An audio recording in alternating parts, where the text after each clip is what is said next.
নমস্কার, আমি মহুয়া। এমআর ফ্যামিলির আরও একটা পর্বে সবাইকে স্বাগত। আজকে চলে এসেছি আর একটা রান্না নিয়ে। আজকে রান্না করব পুঁটি মাছ ভাপা। ওই মাছ ভাপা তো আমরা সবাই খাই, ইলিশ মাছ, চিংড়ি মাছ, কিন্তু আজকে আমি পুঁটি মাছ ভাপা করব। আমি কীভাবে করে চলেন দেখেন। মাছটাকে আমি ভালো করে পরিষ্কার করে ধুয়ে নিয়েছি। এবার আমি মাছগুলোকে কী কী উপকরণ দিয়ে মেশাবো।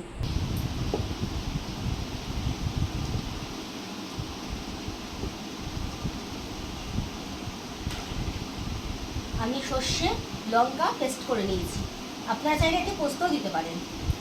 এর মধ্যে দিয়ে দেবো পরিমাণ মতন লবণ, আর দেবো পরিমাণ মতন হলুদ।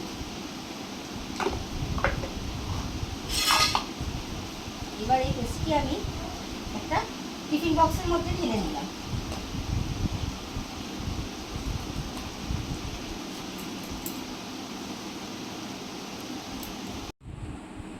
মশলার পাত্রটি ধুয়ে একটু পরিমাণ মতো জল দিলাম।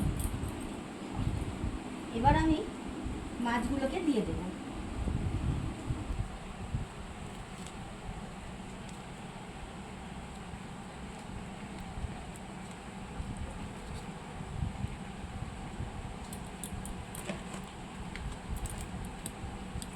এবার দেব সরষের তেল।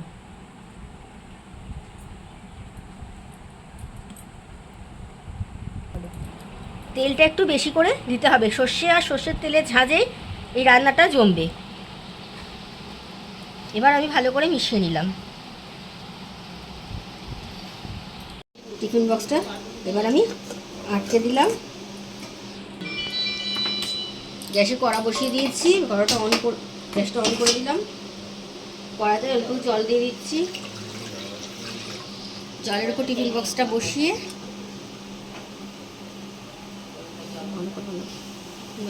দিয়ে একটা ভারী নোড়া চাপা দিয়ে দিচ্ছি। এটা আপনারা অন্য কিছুও দিতে পারেন, আমার কাছে এই মুহূর্তে অন্য কিছু নেই, তাই নোড়া দিলাম।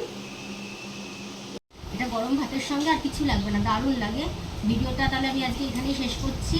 আমার রান্নাগুলো যদি আপনাদের ভালো লাগে তাহলে প্লিজ আমার চ্যানেলটা লাইক করবেন, কমেন্ট করবেন আর সাবস্ক্রাইব করে আমার পাশে থাকবেন।